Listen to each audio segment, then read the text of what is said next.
Adrien Quatennens, après le discours d'Emmanuel Macron à Bastia et globalement sa visite en Corse, les nationalistes sont furieux. Ils l'ont montré hier. Est-ce que vous partagez leur déception ? En tout cas, je comprends qu'ils le soient.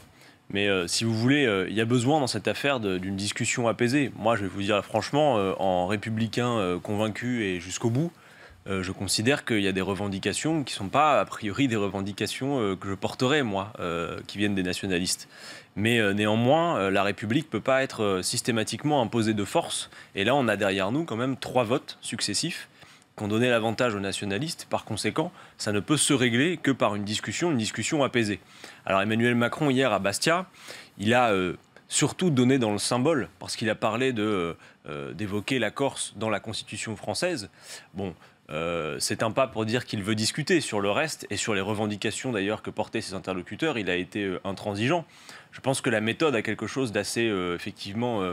peut-être rude, et je comprends qu'il soit déçu. Dans tous les cas, moi ce que je dis, c'est qu'il n'y aura pas d'issue et de sortie positive dans cette affaire sans une discussion apaisée, y compris peut-être sur les moyens, parce que Emmanuel Macron a eu raison sur un point. Il a redit aussi les manquements qu'il y avait, qui expliquent les disparités qu'il y a entre l'île et le continent, et donc la nécessité d'y mettre des moyens. Pour autant, je n'ai pas vu qu'il ait fait des annonces claires et précises, notamment en termes de moyens et d'effectifs. Alors Adrien Quatennens, justement, très précisément, est-ce qu'il y a au moins... Citez-moi par exemple une revendication des nationalistes qui trouve grâce à vos yeux. Qu'est-ce que le gouvernement aurait pu proposer à Bastia hier ? Écoutez, en tout cas sur la reconnaissance dans la Constitution du peuple corse, ça a le mérite d'être une avancée. Pour le reste, sur les revendications, clairement, elles me gênent ces revendications, je le dis franchement, mais je pense qu'il faut pouvoir discuter. Par exemple, sur la question de la langue. Moi, je pense qu'on pourrait entamer une discussion sur ce sujet, à la condition que ça ne soit pas indiscriminant. Par exemple, vous voyez, dans le cas d'une embauche. Voilà.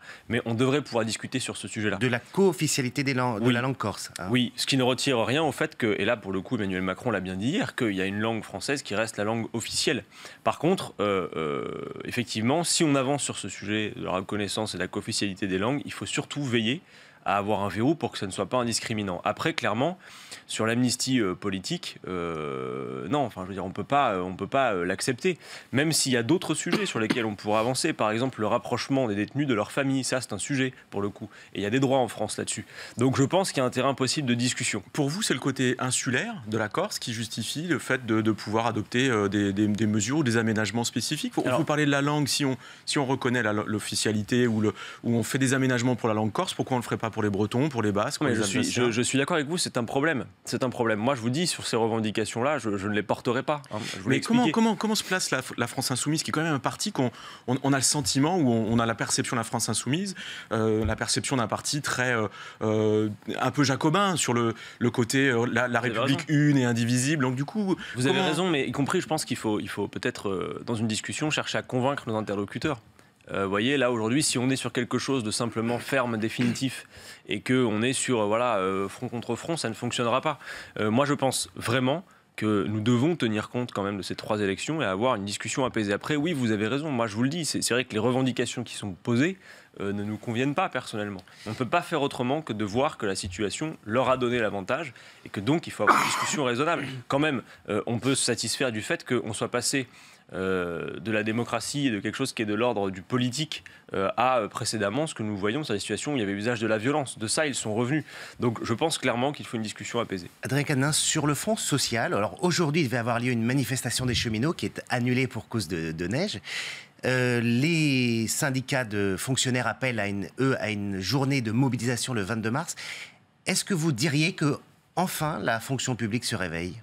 La fonction publique, mais pas qu'elle. Moi, je pense que globalement, le pays se réveille. C'est-à-dire qu'il y a un effet un peu, pour moi, gueule de bois après l'ivresse et la sidération aussi qu'avait provoqué l'élection d'Emmanuel Macron. Vous voyez, je pense que depuis ce début d'année, on le voit, la tonalité change, y compris d'ailleurs, je le note dans les médias. Il y a des intellectuels aussi qui soutenaient Emmanuel Macron qui tout doucement commencent à s'en écarter ou à être plus critiques.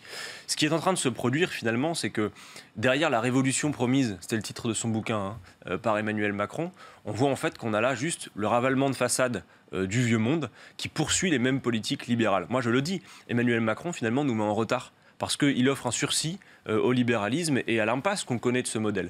Donc là, vous avez de multiples secteurs de la société qui sont à des points de rupture. Je pense par exemple à la santé.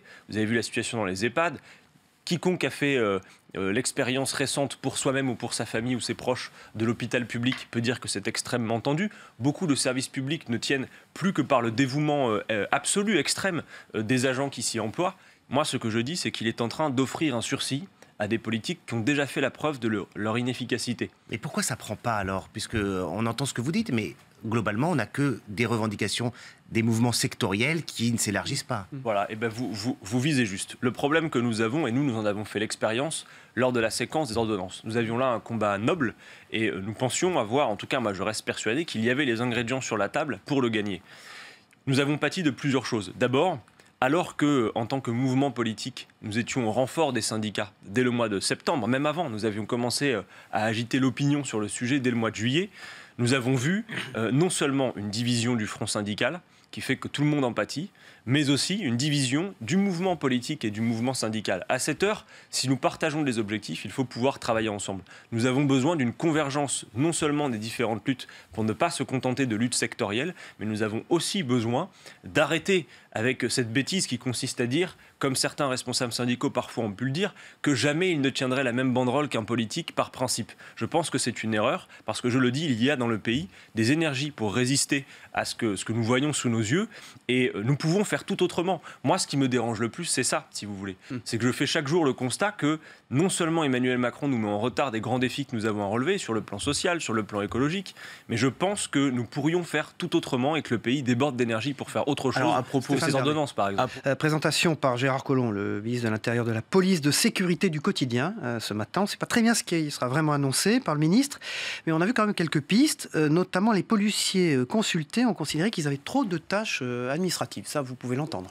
Oui, et moi je veux dire que comme vous, je suis très attentiste sur ce qu'il va y avoir et ce qu'on va faire de cette police dite de proximité. Personnellement, nous, avec la France Insoumise, notre programme s'est déployé en une multitude de livrets. Il y a notamment un livret qui est le livret sécurité, qu'avait coordonné mon collègue Hugo Bernalicis, où nous proposons toute une série de mesures pour un retour à la raison. Vous voyez, nous voulons réhabiliter, par exemple, le terme de gardien de la paix, plus que celui de force de l'ordre. Et sur la question de la police, oui, je pense que nous avons besoin de pacifier les relations entre les citoyens et leur police. Mais vous voyez, toutes les propositions qui viennent de la France Insoumise dans le cadre du débat parlementaire, et moi je juge que c'est un vrai problème. Si vous voulez, nous avons fait la démonstration dans ces 7-8 mois de mandature déjà, que pour le coup, nous ne sommes pas les sectaires de la bande. Parce que nous acceptons de nous laisser convaincre par notre adversaire. Vous voyez, il m'arrive personnellement de voter ponctuellement des amendements qui viennent de la majorité, pourquoi pas même de la droite. Vous être d'accord avec Gérard Collomb à l'issue de sa présentation ce matin. Voyons ce qu'il va mettre dedans et surtout les moyens. Vous voyez, le gros problème qu'on a aussi, c'est qu'il y a toujours plein de belles annonces. Mais derrière, il y a quand même Mais sur le problème des tâches administratives, vous comprenez les policiers qui ont été consultés. Moi, personnellement, je vais vous dire, j'ai rencontré en circonscription des syndicats de police. Ce dont souffre aussi la police, c'est le syndrome de la bâtonnite et de la politique du chiffre. Tout le monde le dit. C'est-à-dire qu'ils passent un temps fou à devoir rendre des comptes administratifs, oui, sur leurs tâches. Voyez, et plutôt que de demander du résultat qualitatif, on est sur une politique du chiffre qui fait, par exemple, et c'est tout le problème, que sur certains délits, au moment où vous les constatez, il y a la résolution de l'affaire qui se fait tout de suite, et donc on en est là, on en est à une politique du chiffre, qui n'est pas finalement rationnelle. Vous aviez porté des propositions, par exemple, notamment sur le récépissé de contrôle d'identité, pour qu'il y ait moins de contrôle, on va dire, au faciès. Vous l'avez proposé, y compris dans une niche parlementaire il y a quelques jours, et il n'y avait personne dans l'hémicycle, absolument personne. Est-ce qu'il y a un problème d'absentéisme chez les députés de La République En Marche ? Alors, juste, je vous réponds sur le premier point, sur le récépissé. Vous faites bien d'en parler quand même, parce que, vous voyez, typiquement, le choix des 5 propositions de loi que nous avons portées dans la niche parlementaire, nous avons fait des choix qui, de notre point de vue, pouvaient recueillir le soutien de la majorité. Sur le récépissé, c'est Emmanuel Macron lui-même qui, au mois de mars dernier, avait dit « Oui, il y a trop de contrôle d'identité », ce sont ses mots, avec de la vraie discrimination. C'est lui qui l'avait dit. C'est un problème parce que, vous voyez, en Espagne, par exemple, où le récépissé a été essayé, on a vu que le nombre de contrôles d'identité diminuait et que, par contre, leur taux de succès augmentait de manière significative. Bon, restons-en là sur ce débat, puisque pour le coup, et on y vient, il a été rejeté. Alors, sur l'absentéisme, moi, je vais dire une chose... je n'ai pas l'ancienneté de certains pour en juger. globalement, moi, je trouve que l'assiduité, y compris dans les travaux de commission, parce qu'il faut le dire, parfois l'hémicycle est vide, mais il y a aussi les travaux de commission à côté. L'assiduité me paraît plutôt bonne. Alors après, c'est clair qu'il y a des séances ponctuellement où il y a moins de députés présents, et je comprends aussi qu'à l'image, c'est un problème. Vous voyez, nous sommes le groupe La France Insoumise qui est le plus actif, y compris en termes statistiques, même si on doit pouvoir relativiser ça, parce que je vous dis, il y a tous les travaux à côté. Moi, je pense que c'est nécessaire de faire cette démonstration que nous sommes appliqués à la tâche. Vous voyez, même nous, à 17, et alors que nous savons que nous avons en face de nous une majorité pléthorique qui va de toute façon rejeter en bloc tout ce qui vient de nous, nous nous astreignons à être très présents dans le travail parlementaire. On a quand même l'impression que dans le débat public, en tout cas, c'est les Républicains actuellement qui commencent à vous chipper l'étendard de premier opposant que vous aviez conquis depuis le mois de juin. Non, je ne le pense pas, pour la raison que l'espace politique qu'occupe Emmanuel Macron, qui est une espèce de pompe aspirante du libéralisme qui aille du PS jusqu'à la droite, finalement laisse assez peu de place à la droite que représente M. Wauquiez, sauf à aller, c'est ce qu'il fait d'ailleurs, sur les terres de l'extrême droite. Alors là, il y a l'effet des 2 élections partielles législatives qu'ils viennent de remporter, mais moi je les analyse avec un élargissement de la focale. D'abord, ce qu'il faut voir, c'est qu'il y a un recul d'Emmanuel Macron, on le voit dans l'opinion, mais on le voit, du coup on le vérifie aussi dans les urnes. Puis moi, ce qui m'intéresse, c'est de voir que la France Insoumise, qui au mois de juin, en l'occurrence dans ces circonscriptions qui clairement pour nous étaient des circonscriptions difficiles, était 4e, passe devant le Front National, ce qui est un succès, Front National qui recule nettement. Et donc nous sommes, oui, la France Insoumise, la première force d'opposition populaire dans ce pays, et nous portons l'humanisme écologique et social que nous revendiquons. Stéphane Vernet. Police de sécurité du quotidien. Autre sujet dans l'actualité du jour, ce matin, à l'issue du Conseil des ministres, il y a une présentation du projet de loi de programmation militaire. Quel est le regard que vous portez sur la situation de l'armée, les moyens à lui donner? Comment est-ce que vous participez, vous, en tant que député France Insoumise, à ce type de débat? Alors, moi, à titre personnel, je ne participe pas à ces travaux, puisque ce n'est pas ma commission de rattachement, mais je peux vous dire qu'il y aura tout à l'heure, par la France Insoumise, une conférence de presse à l'Assemblée nationale, à laquelle participera notamment Bastien Lachaud, mon collègue qui s'occupe des questions de défense avec Alexis Corbière et Jean-Luc Mélenchon. Vous allez faire des contre-propositions? Oui.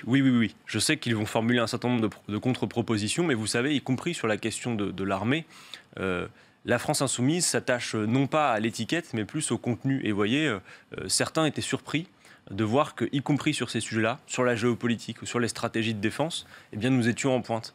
Peut-être ne savez-vous pas que sur les positions de la France Insoumise, d'un nouvel indépendantisme français, notamment en rupture avec l'OTAN, nous avons un cahier de la revue de la défense nationale, 150 pages, sur les propositions de Jean-Luc Mélenchon et de la France Insoumise en matière de géopolitique et de défense. Et y compris des gens qui sont des hauts gradés de l'armée et dont on pourrait a priori penser qu'ils ne sont pas avec nous, nous ont dit, quoi qu'il en soit, vous êtes la force politique qui a fait sans doute le plus gros travail sur le sujet.